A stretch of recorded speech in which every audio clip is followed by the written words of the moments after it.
So இன்னைக்கு இருக்க ஜென்ரேஷனுக்கு just wait and do these things, இந்த ஹேபிட்ஸ் உங்கள் லைஃப் ஸ்டைலில் வச்சுக்கோங்க, ஸோ தட் உங்களுக்கு ஃபியூச்சரில் காம்ப்ளிகேஷன்ஸ் இருக்காதுன்னா நீங்கள் எதை சொல்லுவீங்க? எதையுமே டக்குன்னு அடையணுன்றது இருக்கக்கூடாது.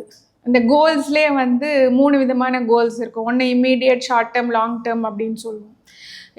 அந்த லாங் டேர்ம் கோலை நோக்கி போகிறது தான் உங்களுது வந்து ஒரு குறிக்கோளாக இருக்கணும். Again it is a goal.